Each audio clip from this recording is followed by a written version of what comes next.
निशा की सास अंधी थी। वह ठीक से देख नहीं सकती थी, लेकिन शादी के बाद माँ जी, खाना खा लीजिए। और हाँ, मैं आपको दवाई दे रही हूँ, वो भी खा लीजिए। नहीं नहीं बेटा, तू बस खाना बना ले। मुझे अंदाजा है मैं खुद ही खा लूंगी सब कुछ। रोज सुबह निशा की सास की आदत थी। निशा बेटा, सब्जी दे दे, मैं काट देती हूँ। अरे नहीं नहीं माँ जी, आपको चाकू लग सकता है। नहीं नहीं बहू, मुझे अंदाजा है कि कैसे काटना है। काफी वक्त से कर रही हूँ ना मैं।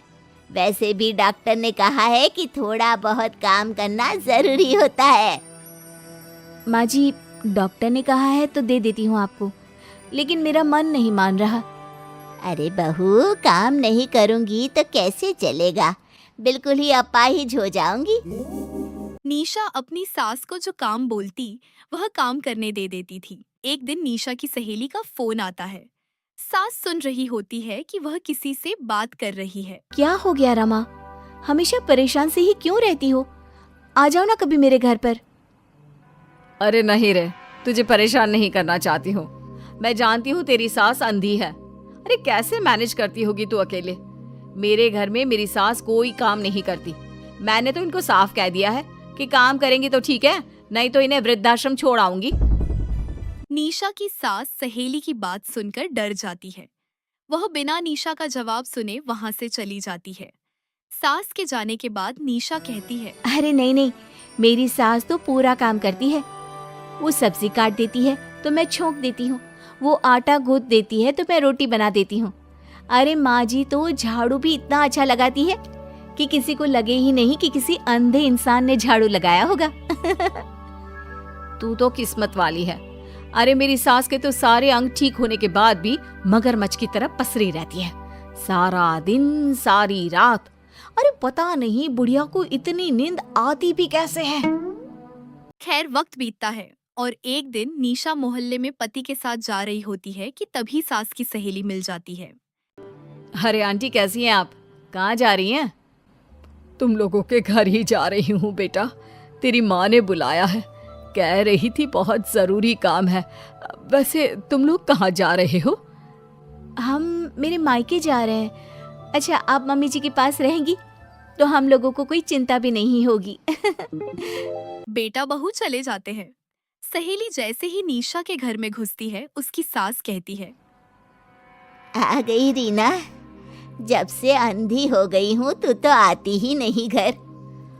अरे क्या बताऊं सीमा, तेरा तो मुझे कुछ समझ में ही नहीं आया।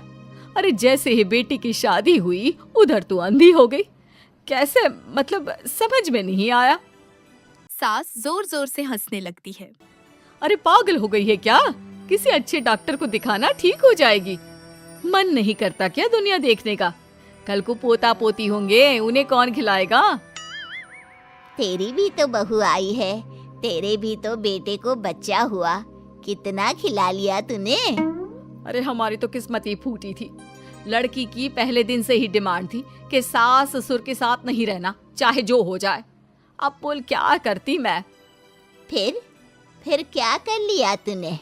दोनों आंखें होने के बाद भी परेशान ही है ना? हाँ पर चल कम से कम दुनिया देख तो रही हूँ ना, तेरी तरह अंधी तो नहीं हो गई।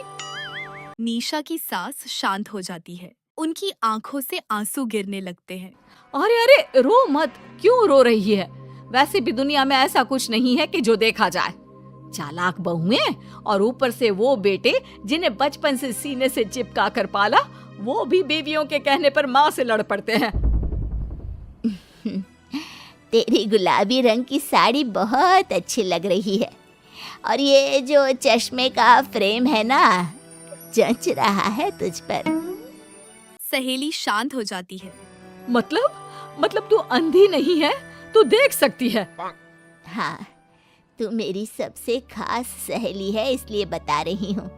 मैं ठीक हूँ, बिल्कुल ठीक। अरे तो फिर अंधी होने का नाटक क्यों कर रही है? दुनिया देख ली है मैंने, देखा है मैंने कैसे सास को देखकर बहुएं रंग बदलती है। मैं अपने बेटे के बिना नहीं रह सकती।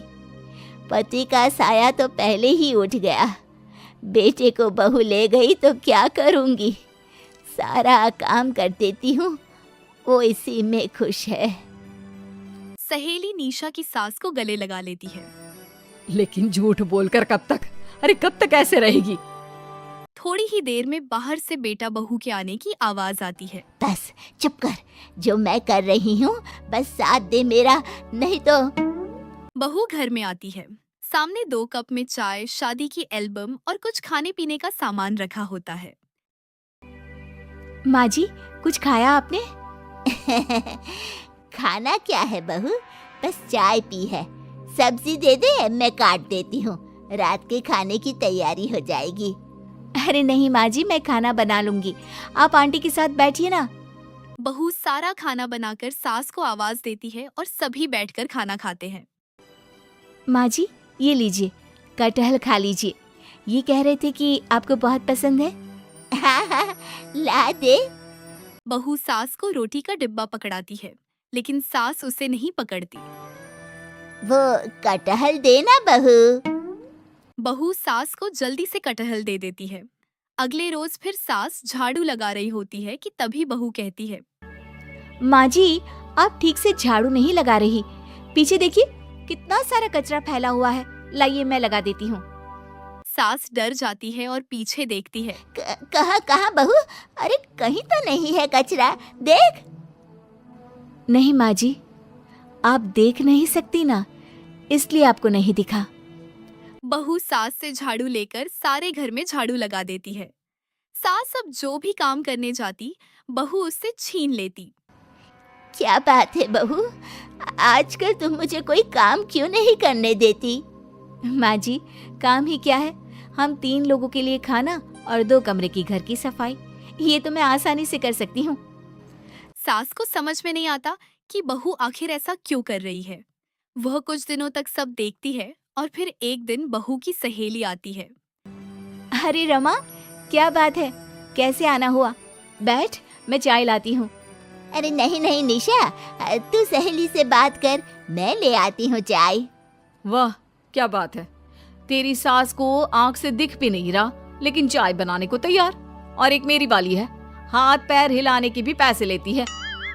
वैसे यार आज मैं रिलैक्स हूँ, छोड़ आई मैं उन्हें वृद्धाश्रम।